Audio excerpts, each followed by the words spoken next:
Assalamu alaikum students. I am vocational trainer Saeed Behjat Yusuf from the Trade Media and Entertainment from Government Boys Higher Secondary School खाल बडगाम।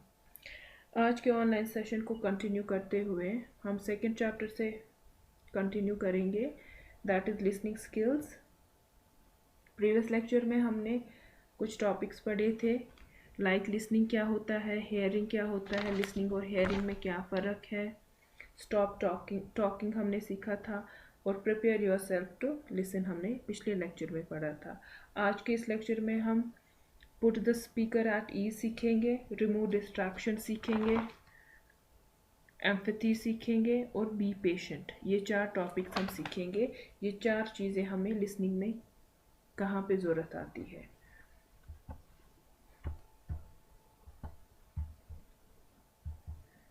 हमारा जो पहला topic है that is put the speaker at ease. Speaker कौन होता है? Speaker is a person who speaks, जो बात करता है। अभी मैं बात कर रही हूँ, आई एम अ स्पीकर। जब आप बात करेंगे आप स्पीकर बनेंगे।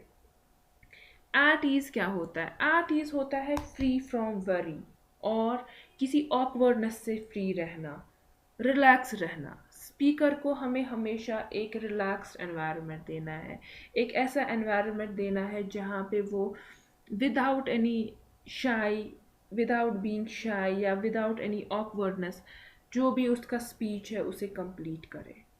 सो what we are suppose to do, help the speaker to feel free to speak.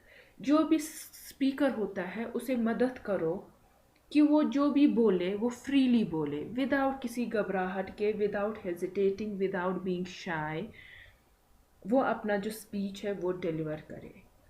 अब हम वो कैसे कर सकते हैं? नॉड और यूज अदर जेस्चर्स और words to encourage them to continue. Nod मतलब सिर हिलाना, या ऐसे जेस्चर्स, ऐसे पॉजिटिव जेस्चर्स देना है, ऐसे वर्ड्स का, ऐसे शब्द का इस्तेमाल करना है, like yes sir, no sir, okay sir. ऐसे हमें उनको एनकरेज करना है कि जो वो स्पीच दे रहे हैं वो कंटिन्यू करें with full confidence.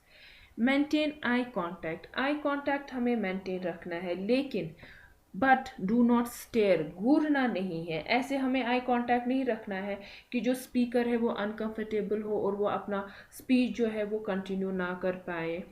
Show you are listening, उनको दिखाओ, ऐसे एक्सप्रेशंस, ऐसे जेस्चर्स रखने हैं कि उनको लगे कि वी आर लिसनिंग। लिसनिंग मतलब हम समझ रहे हैं, and understanding what is being said, और हम समझ रहे हैं वो जो भी बोल रहे हैं। तो एक स्पीकर के लिए हमें क्या करना है? उनको एक हमें फ्री एनवायरनमेंट देना है, एक ऐसा एनवायरनमेंट क्रिएट करना है जहाँ पे को जो स्पीकर होता है वो फ्रीली बोल सके।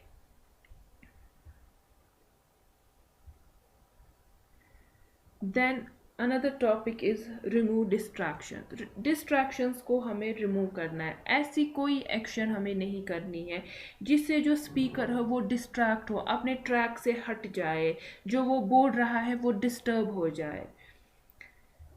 Focus on what is being said. जो ऑडियंस है उनको क्या करना है? उनको फोकस रहना है जो स्पीकर बोल रहा है। Do not ड्यूडल। ड्यूडल मतलब रफ स्केचिंग करना एब्सेंट माइंडेड होता है, rough drawing made absent माइंडली।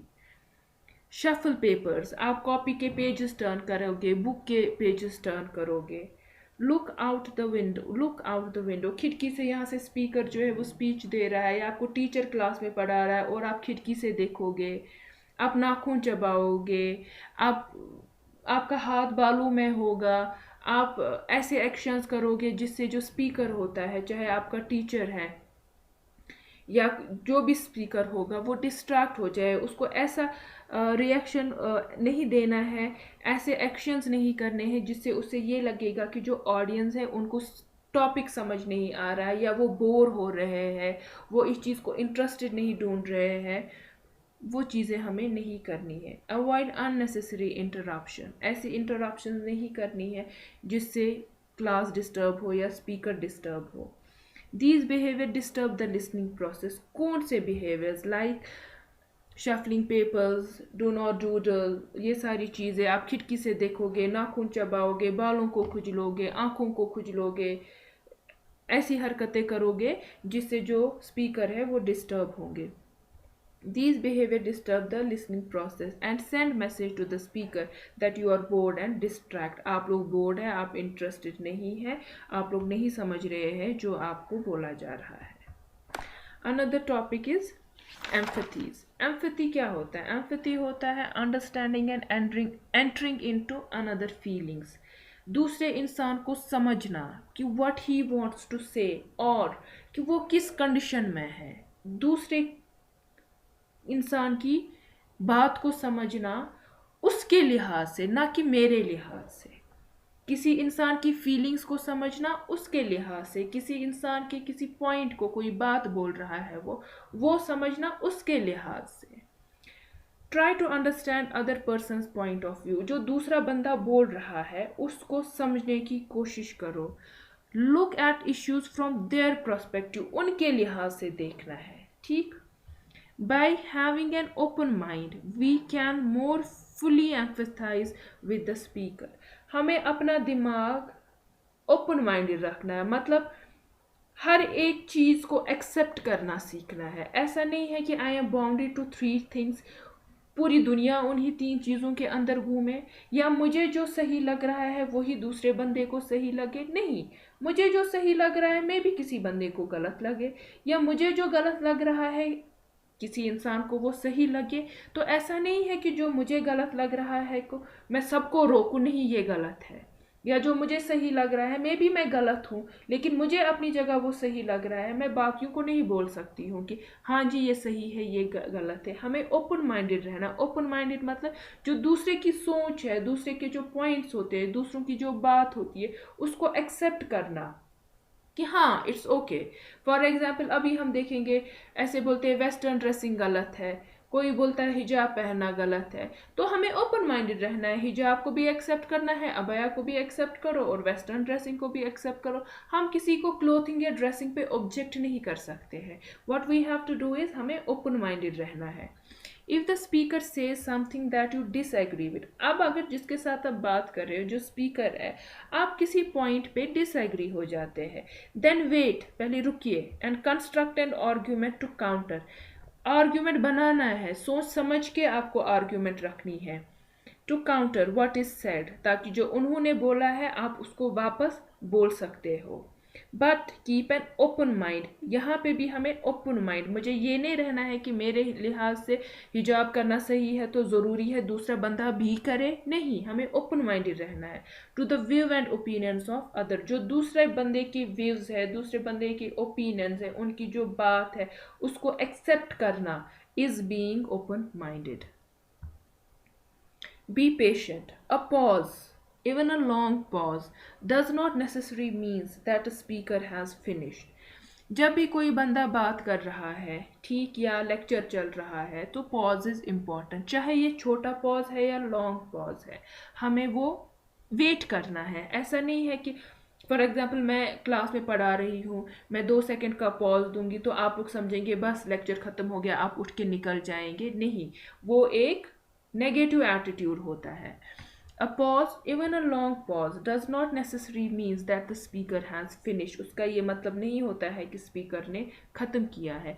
Be patient and let the speaker continue in their own time. Sometimes it takes time to formulate what to say and how to say. कभी जब हमें example देनी होती है, ठीक, हम मोस्टली क्या करते हैं, रियल टाइम एग्जाम्पल देने की कोशिश करते हैं, तो उस टाइम पे हमें थोड़ा पॉज देना पड़ता है, हमें सोचना पड़ता है. And it can take few seconds. तो ऐसा नहीं है कि टीचर सोच रहा है, ये स्पीकर सोच रहा है कि कोई रियलिस्टिक एग्जाम्पल दे, तो आप उठ के चले जाएंगे, ये समझेंगे कि क्लास ख़त्म हो गई है या लेक्चर ख़त्म हो गया है. नहीं, you have to be patient और स्पीकर को पूरा टाइम देना है कि वो फॉर्मुलेट करे कि उनको क्या बोलना है और कैसे बोलना है.